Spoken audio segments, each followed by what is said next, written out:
Nowski been what you hoped he would be? Yeah, he's been doing a great job. What do we say? He's practice 8, 7, 8. You know, about one weekend. You know, ups and downs. It's been a lot of fun to see. Just when you run a play for the first time compared to the second time compared to the third time, just the learning curve when you played 55 games is pretty steep. You know, like mistakes don't happen twice. You know, and so it's been a good start. He's got the majority of the one reps. We rotated him a ton. But yeah, he's done a really good job thus far. How's his first day? Kirk talked about, didn't go into great detail, but said to ask about Mark's first day. Said he went 6 of 9. But Throwing the ball, yeah, but the three were, the ball never touched the ground. You can do the math on that. The ball never touched the ground, and he went 6 of 9. So it was an interesting first day, but then again, he rattled it off the next day. I think he had a great day, and we've gone. I mean, just like most camps and most good camps, when the defense is playing well, it goes back and forth. And it's been one of those camps where we've got some days, and we've struggled a couple days, and which is normally a sign of a good team when it can go back and forth like that. And he's been doing a good job of just coming back and learning. We're still putting new stuff in. We ran a couple things he never run today. First one he picked up on really quick. Second one we need to run a couple more times, just get comfortable with it. So it's been a good start. How good does he have to be for you guys to reach your potential? I think just the quarterback position as a whole, right? Try to find a place that's really made a run like they want to without the quarterback playing at a high level, right? I mean, it has to happen. And Hank Brown's had an unbelievable camp. I mean, he's the only one that was here for spring ball, and so he knows the offense, so he's reacting faster. He's doing a great job. So is he firmly the backup right now? Yeah, and I've had him in there with the ones. Okay. And Hekalinsky, who got here in the summer, I've rotated him through too. Those three who have got the majority of the reps have really done a great job. I know one's a redshirt freshman, one's a redshirt sophomore, one's obviously 6 years senior. I don't know what year is he? 5, 6, 7, whatever year Mark is. And they've been rotating through, and everyone's kind of got reps with each group. But all three of them are picking it up fast, and the guys around them have really helped them because they know what they're doing now. The O-line's done a great job.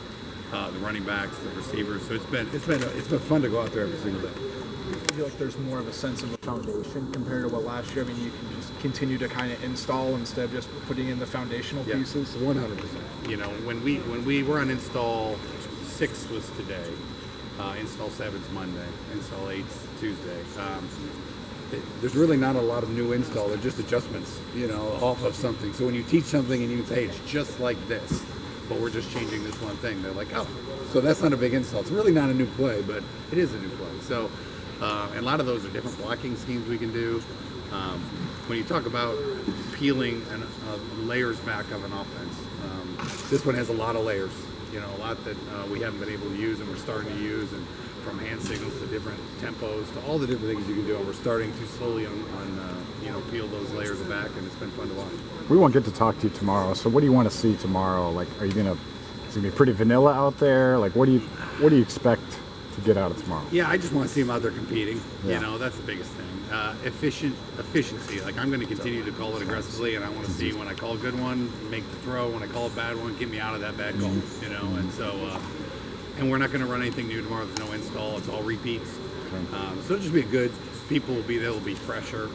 So we've had a very physical, competitive camp, which is fun because it makes practice kind of feels like a scrimmage. I don't know how much more of a scrimmage can feel like our night practice the other day, because it was about as ramped up as the practice I've been part of, back and forth, offense, defense. We'd hit one, big hits. It was great. It was a lot of fun to be a football coach under the lights. What was it, Wednesday night, I think it was. Mm-hmm. So I'm going to continue to see how they react when I put them in different situations.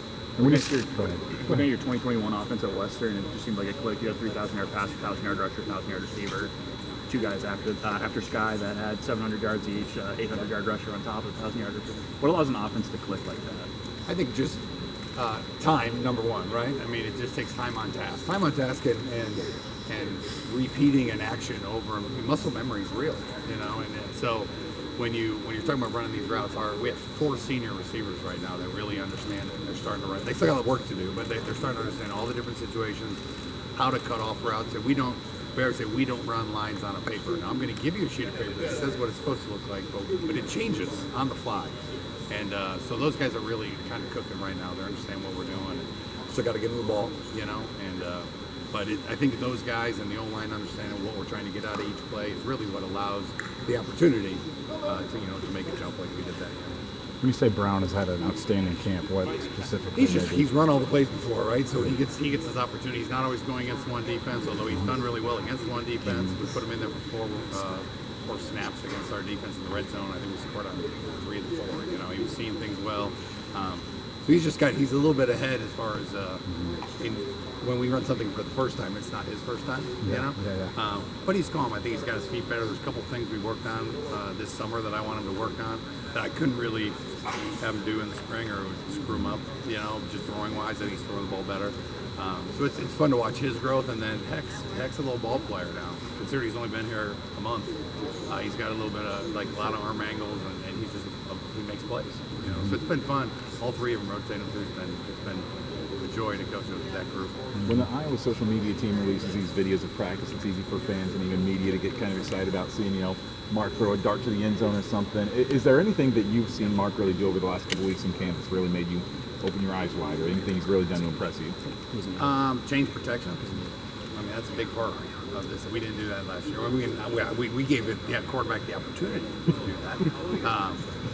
But I mean, he changed protection today once. He missed a touchdown throw by an inch, but I mean, he saw it, high pressure situation, adjusted the protection, bought himself, 2 seconds instead of 1. Was able to let our tight end get behind coverage, and then it would have been the best end of practice ever. If we would have hit that one. But the part about being at the line of scrimmage and understanding blitzes and understanding how to buy yourself more time so you don't just have to throw hot all the time, that's the beauty of the offense, right? Like Purdy can do it as a rookie and just throw hot all the time, but once you start learning protection, you can actually protect yourself, and instead of throwing hot, maybe rip a seam down the middle because you bought yourself an extra second, So you can be efficient with it with young guys, but man, when you have a veteran, we talk about peeling back players. What he's been able to do with his experience of seeing blitzes and understanding what to do with protection was really a aha moment for me. It was great. We know there's a lot of open competition at left tackle, but kind of what have you seen from the guys kind of rotating in that left tackle? Yeah. Is there anybody that? I don't think anyone. No, I don't think so. Because coach has been rotating them pretty steadily. Is that a word? It is now. Yeah. Steadily. So I think Lauk and Dotes have done a great job, and Bryce. We moved Bryce all over the place. He's new. He's learning. So he's naturally behind, which we knew he would be, and he's going to chase from behind, and he's got tons of experience at Ferris State. But I really think those two have just, from the first spring I was here to last fall to last spring, I don't know if any of them have the edge, but they're both playing well at a high level, and it'll be interesting to see as we get 2 weeks into this thing which one. Because I bet they're both going to play. They're both going to be ready. Whoever's not the second tackle is going to be the third. He's going to have to be ready to play regardless.